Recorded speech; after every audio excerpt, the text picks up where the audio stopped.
नमस्कार दोस्तों, कैसे आप लोग। दोस्तों स्वागत है आपके यूट्यूब चैनल करंट अफेयर जैसन दिवाई अमित सर। दोस्तों जैसे कि आपको पता कि यूपी पुलिस और यूपी ट्रिपल एस सी पेट के प्रैक्टिस मैच चलाए जा रहे हैं और हम लोग हिंदी पढ़ रहे हैं और यहाँ पे हिंदी में जो फेमस क्वेश्चन है उसके बारे में हम लोग स्टडी करेंगे। दोस्तों इसके पहले की भी सीरीज हो चुकी है।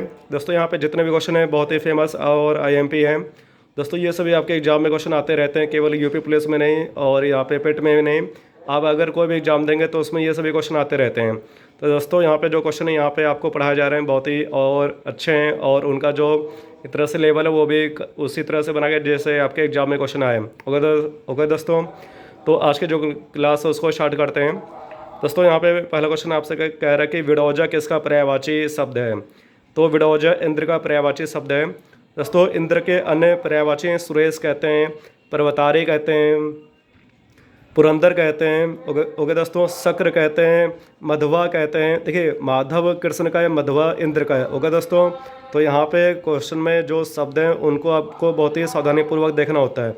बहुत से बच्चे जल्दी में होते हैं, ठीक है, वो अवलोकन नहीं करते हैं और गलत ऑप्शन में गोला भर देते हैं, तो इससे आपको बचना है। दोस्तों ओमआर सेट में गोला भरते हुए आपको कभी कभी ये भी नोटिस करना कि हम कौन से ऑप्शन में गोला भर रहे हैं। जैसे आपको याद है, मालूम है कि ऑप्शन बी में गोला भरना है, लेकिन कभी कभी ऐसा होता है कि बी की जगह ए या सी में गोला भर जाता है, तो इससे आपको बचना चाहिए। ओके दोस्तों, क्वेश्चन में आपका जो माइंड है वो सेट होना चाहिए और कूल होना चाहिए। आपका फोकस केवल ओमआर सेट में और यहाँ पे जो एग्ज़ाम में बुकलेट मिलती है केवल उसी में होना चाहिए। ओके दोस्तों, तो चलिए आगे बढ़ते हैं। उचित का भाववाचक संज्ञा क्या होगी। तो उचित का भाववाचक संज्ञा क्या है, औचित्य बनेगी। ओके दोस्तों, यहाँ पे उचित आपका विशेषण है, इसका औचित्य बनेगा। फिर श्रृंगार रस का स्थायी भाव क्या है। तो श्रृंगार देखिए ये आपका शुद्ध वर्तन में भी आता है। बहुत से बच्चे श्रृंगार कैसे लिखते हैं, तो श्रृंगार वो ऐसे लिखते हैं यहाँ पे इस प्रकार से, तो ये गलत हो जाएगा। श्रृंगार में यहाँ पे ये वाली मात्रा नहीं होती है, तो यहाँ पे ऋष ऋषि की मात्रा होगी और इसका स्थायी भाव क्या है, रति है। दोस्तों अगर हम लोग श्रृंगार रस की बात करें तो इसे रसों का राजा कहते हैं। श्रृंगार रस को रसों का राजा कहते हैं। इसके दो टाइप्स हैं, संयोग श्रृंगार रस और वियोग श्रृंगार रस। चलिए आगे देखते हैं। दूसरा क्वेश्चन है, कान के नीचे लटकता हुआ कोमल भाग। मोस्ट एमपी है, वाक्यांश लिए शब्दों में कई बार एग्जाम में क्वेश्चन आ चुका है। तो दोस्तों इसको कर्णपाली कहते हैं। दोस्तों कर्णपाली है क्या, जहाँ पे बच्चे के मुंडन में वहाँ पे मतलब कि छिद्र कराए जाते हैं, जहाँ पे महिलाएं या स्त्री वहाँ पे ये सभी बाली पहनती हैं, ठीक है, तो उसी स्थान को हम लोग कर्णपाली कहते हैं। फिर नेक्स्ट, तैरने की इच्छा। तैरने की इच्छा ये भी एग्जाम में क्वेश्चन कई बार आ चुका है, तो तितीड़सा कहते हैं। दोस्तों तितीड़सा ये तो अगर आपको मालूम है अच्छी बात है, ये शुद्ध वर्तन में भी आता है। तो ता में यहाँ पे जो पहला था उसमें छोटी मात्रा और दूसरे ता में बड़ी मात्रा। अगर क्वेश्चन आपसे ये पूछे कि तैरने की इच्छा रखने वाला, तो तितीड़सु हो जाएगा। अगर इच्छा वाला क्वेश्चन पूछे कि तैरने की इच्छा रखने वाला, तो यहाँ पे बड़े आ की मात्रा हटा के उसमें छोटे ओ की मात्रा लगा देंगे। जैसे कि जीने की इच्छा, तो जीजी विषा। और अगर आपसे क्वेश्चन पूछेंगे कि जीने की इच्छा रखने वाला, तो जीजी विशु, इस प्रकार से। नेक्स्ट, चिकुल किसका पर्यायवाची शब्द है। तो चिकुल यहाँ पे केस का पर्यायवाची है, केस या बाल। दोस्तों बाल जो शब्द है ये किस प्रकार का वचन है, एक वचन या बहुवचन, वो आपको कमेंट बॉक्स में आंसर लिख के बताना है। ओके दोस्तों, फिर पंचवटी में कौन सा समास है। जिस समास में समस्त पद में पहला पद संख्यावाचक हो और वो संख्यावाचक शब्द पूरे समूह का उल्लेख कराए, तो यहाँ पे द्विगु समास होता है। 5 वाटिकाओं का समूह यहाँ पे समूह का उल्लेख करा रहा है, तो यहाँ पे समास कौन सा होगा, द्विगु समास है। जैसे चौराहा, 4 राहों का समूह, तो चौराहा यानी चौ और ये संख्यावाचक शब्द है, तो रहा मतलब रहा 4 राहों का समूह, तो यहाँ पे द्विगु समास होगा।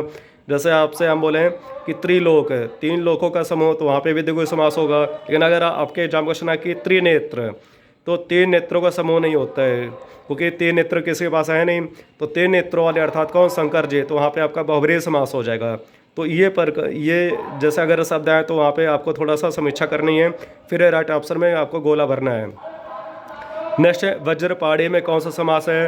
तो बहुब्रीहि समास है। अब देखिए कैसे, दोनों पद मिलकर किसी तीसरे पद की ओर संकेत कर रहे हैं। अगर यहाँ पे पाड़ी शब्द है तो इसका अर्थ है यहाँ पे, ठीक है, पाड़ी को हम लोग हाथ बोलते हैं, हाथ मतलब हैंड। वज्र एक प्रकार का शस्त्र है, तो ये किसके पास रहता है, इंद्र के पास रहता है। तो वज्र पाड़ी हम लोग कैसे कहते हैं, इंद्र को कहते हैं। तो यहाँ पे तीसरा शब्द निकल के आ रहा है। जैसे आपसे हम बोलें वीणा पाड़ी, तो पाड़ी का अर्थ है हाथ है। अब वीणा किसके हाथों में रहती है, तो माता सरस्वती के हाथों में रहती है। तो वीणा पाड़ी मतलब कि यहाँ पे तीसरा पद निकल के आ रहा है, जिसके हाथ में वीणा हो अर्थात सरस्वती। तो ऐसे पदों में बहुव्रीहि समास होगा। जैसे सूल पाड़ी, तो सूल मतलब कि त्रिशूल हो गया, पाड़ी का अर्थ है हाथ, जिसके हाथ में त्रिशूल है अर्थात कौन, शंकर जी। तो वहाँ पे आपका समास कौन सा होगा, बहुव्रीहि समास होगा। ओके दोस्तों, चलिए दूसरा क्वेश्चन देखते हैं। अत्यधिक में कौन सी संधि है। दोस्तों जहाँ पे आदाक्षर और या जाए तो वहाँ पे कौन सी संधि होगी, यड़ संधि होगी। तो यहाँ पे हमारा यड़ संधि हो गई। अब देखिए इसका हम लोग विच्छेद कैसे करेंगे, तो यहाँ पे जो आदाक्षर है उसको पूरा कर लेंगे। पूरा करने के उपरांत उसमें मात्रा है तो छोटे की या बड़े की दोनों में से कोई एक लगाएंगे, जो लगती वही लगाएंगे, अपने मन से आपको नहीं लगानी है, जो नियम है उसके अनुसार आपको विच्छेद करना है। तो यहाँ पे हमने ता को पूरा कर लिया। और अति में आप सभी को पता है कि यहाँ पे मात्रा किसकी होती है, छोटे की। अति मतलब कि बहुत ज़्यादा। फिर नेक्स्ट यहाँ पे स्टेप ये है कि या में जो मात्रा वही आपको लिख देना आगे। तो या में किसकी मात्रा, छोटे आ की मात्रा है, तो अति प्लस क्या बन गया, अधिक बन गया। दोस्तों आप लोग इत्यादि का संधि विच्छेद बताइए। इत्यादि में मतलब कि इत्यादि का सही संधि विच्छेद क्या होगा। ओके दोस्तों, फिर नेक्स्ट सदाशय में कौन सा, सदाशय में कौन सी संधि है और इसका संधि विच्छेद क्या होगा। दोस्तों देखिए जहाँ पे द आ जाए यानी कि किसी वर्ग का तीसरा व्यंजन आ जाए तो वहाँ पे आपका व्यंजन संधि हो जाएगी। व्यंजन संधि की पहचान ये है कि यहाँ पे जो व्यंजन होगा उसके नीचे एलहंत लगा होगा, ये इसकी पहचान है। तो व्यंजन संधि हो गई। अब देखिए इसका बनाएंगे कैसे, तो द है ये आपका ता वर्ग में आता है, तो दा को हटा के उसी वर्ग का पहला व्यंजन लिख देना है। तो ता था द, तो दा को हटाया उसी वर्ग का पहला व्यंजन लिख दिया यहाँ पे, उसके नीचे एलहंत लगा दिया। अब दा में जो मात्रा वही आपको आगे लिख देना है। तो दा में किसकी मात्रा है, बड़े आ की, तो सत प्लस आ से बन गया। ओके दोस्तों, इसी प्रकार से आपको वागीश का सही संधि विच्छेद लिख के बताना, वागीश। ओके दोस्तों, फिर स्वागत में संधि कौन सी है, तो स्वागत में आपकी यड़ संधि है। जहाँ पे आदाक्षर आ जाए और वा जाए वहाँ पे भी आपकी यड़ संधि होगी। देखिए यहाँ पे अत्यधिक में आदाक्षर ये आ गया तो भी यड़ संधि है, और आदाक्षर ये आदाक्षर आपका मध्य में आ सकता है। देखिए यहाँ पे मध्य में आ गया, यहाँ पे आरम्भ में आ गया। तो आदाक्षर के बाद में या तो या वा है तो वहाँ पे संधि कौन सी होगी, यड़ संधि होगी। लेकिन जब आदाक्षर के बाद में वा आएगा तो वहाँ पे आदाक्षर को पूरा करने के बाद मात्रा या तो छोटे हो के या बड़े हो के दोनों में से कोई एक लगाएंगे। तो हमारा आदाक्षर सा है उसमें हमने छोटे को मात्रा लगा दी, सु हो गया। सु मतलब कि अच्छा, जैसे बोलते हैं सुरूप है। वाह में जो मात्रा वही आपको आगे लिख देना है। तो वाह में किसकी मात्रा है, बड़े आ की, तो क्या बन जाएगा, सु प्लस आगत बन जाएगा। नेक्स्ट संयुक्त व्यंजन कौन कौन से हैं, तो ये चार होते हैं, छत्र ज्ञ स्र। ओके दोस्तों, नेक्स्ट है अंतस व्यंजन कौन कौन से हैं, तो ये भी चार होते हैं, या र ल व। इसी प्रकार से आपसे दूसरा क्वेश्चन कर, ओस व्यंजन कितने होते हैं। इनको ओस में या संघर्षी व्यंजन भी कहते हैं। ओके दोस्तों, इसमें जो जीभ है वो बोलने में संघर्ष करती है, तो ये किसी के स्थान विशेष में गर्मी उत्पन्न करती है। तो ये चार होते हैं, सा सा सा और हा। नेक्स्ट है चा छा का उच्चारण स्थान है। दोस्तों यहाँ पे चा वर्ग के जितने भी व्यंजन हैं उनको हम लोग तालु या तालब्य से बोलते हैं। इनका उच्चारण स्थान क्या होगा, तो तालु या तालब्य हो जाएगा। फिर कंठोष्ठ वर्ण कौन कौन से हैं, तो ये भी दो होते हैं, ओ और ओ। ठीक है दोस्तों, इसके पहले हमने पढ़ा था कंठ तालब्य। तो कंठ तालब्य वर्ण कौन कौन से, ए और आए। कंठोष्ठ वर्ण कौन कौन से, ओ और आओ। दंतोष्ठ वर्ण कौन कौन से, व और फा। फा के नीचे जिसके नीचे नुक्ता लगा है। नेक्स्ट है वैमनस का विलोम होगा। तो वैमनस का अर्थ है एक तरह से ईर्ष्या होता है, तो इसका विलोम क्या होगा, सोमनस होगा। सोमनस का अर्थ है कि प्रेम भाव। नेक्स्ट है स्थावर का विलोम शब्द होगा। ये एग्जाम में कई बार क्वेश्चन पूछता है कि स्थावर का विलोम क्या होगा। तो स्थावर का अर्थ है कि जो एक तरह से स्थायी न रहे, इधर उधर भटकता रहे। तो इसका स्थावर का एक तरह से अर्थ है कि जो स्थिर है, तो इसका विलोम शब्द होगा जंगम होगा। जंगम का अर्थ है कि जो एक तरह से गति करते रहे। देखिए यहाँ पे गा लिखा है, ठीक है, तो यहाँ पे गम लिखा है। गम का अर्थ हुआ नहीं कि एक तरह से उदास नहीं।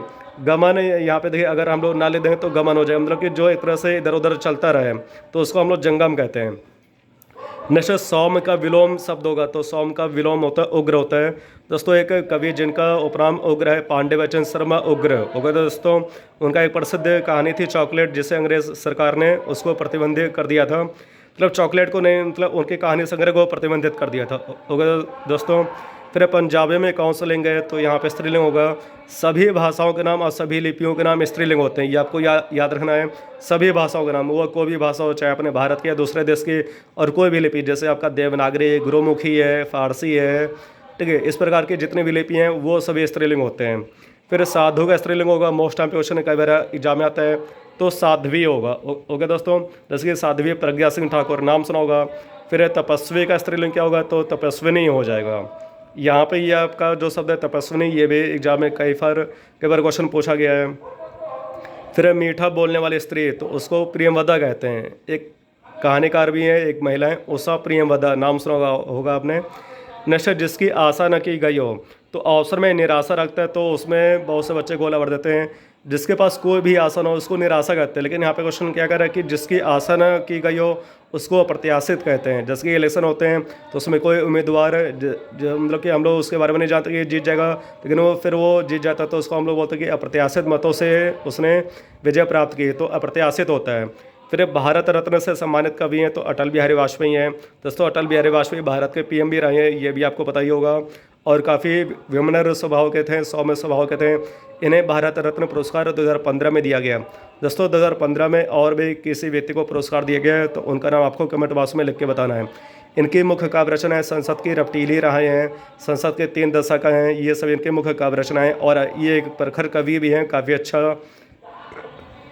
अच्छा वक्ता भी थे। फिलहाल इनका देहांत हो गया, आपको पता ही होगा। दोस्तों इनके सम्मान में प्रत्येक वर्ष 25 दिसंबर को राष्ट्रीय सुशासन दिवस मनाते हैं। नेक्स्ट क्वेश्चन करें कि पसीने से उत्पन्न होने वाला, तो उत्पन्न होने वाला जहाँ पे आएगा उसके लास्ट में जा लगा रहेगा, और पसीने का तत्सम शब्द है स्वेद, तो इसका आंसर क्या होगा स्वेदज। जैसे जू हो गया, जैसे जू होता है ना कि मतलब कि हम लोग के हाथ में हो जाता है तो वही होता है, या सिर्फ बालों में भी हो जाता है तो उसी को हम लोग बोलते हैं स्वेदज। फिर हाथ में लेकर चलाया जाने वाला हथियार, तो इसको शस्त्र कहते हैं। ओके दोस्तों, देखिए सा का अर्थ है कि सहित है, और अस्त्र, अगर आपसे क्वेश्चन पूछेगी अस्त्र, तो फेंक कर चला जाने वाला हथियार अस्त्र कहलाता है। तो जो हाथ में उसको सा मतलब कि सहित है, और आ का अर्थ है कि नहीं, तो आ का अर्थ है कि नहीं मतलब कि हमारे हाथ में नहीं, उसको फेंक कर, जैसे भाला हो गया तो भाला फेंक कर चलाया जाता है। शस्त्र मतलब कि जैसे आपका तलवार हो गया तो हाथ में लेकर उससे फाइट करते हैं। ओके दोस्तों, फिर कांतार किसका पर्यायवाची शब्द है, तो ये जंगल का पर्यायवाची शब्द है। जंगल के अन्य पर्यायवाची विपिन है, अटवी है, कांतार है, अरण्य है, ये सभी इसके अन्य पर्यायवाची शब्द हैं। फिर पंत को किस रचना के लिए ज्ञानपीठ पुरस्कार मिला, तो उर्वशी के लिए मिला था।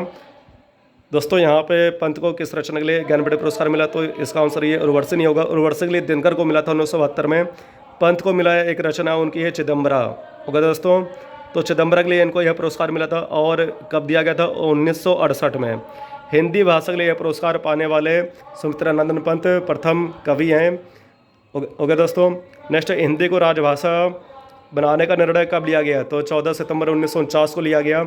इसलिए प्रत्येक वर्ष 14 सितंबर को हिंदी दिवस मनाते हैं। विश्व हिंदी दिवस कब मनाते हैं, इसका आंसर आपको कमेंट बॉक्स में लिख के बताना है। नेक्स्ट, 7 गीत वर्ष पुस्तक के लेखक हैं। दोस्तों ये काव्य है, और ये काव्य किसका है, तो धर्मवीर भारती का। ओके दोस्तों, तो इस प्रकार से जो हिंदी है उसके ग्रामर के, साहित्य के, तो हमने टॉप 31 क्वेश्चन पढ़े हैं। आगे और भी हम लोग अभ्यास करेंगे। तो दोस्तों आज के लिए इतने करते हैं। जय हिंद।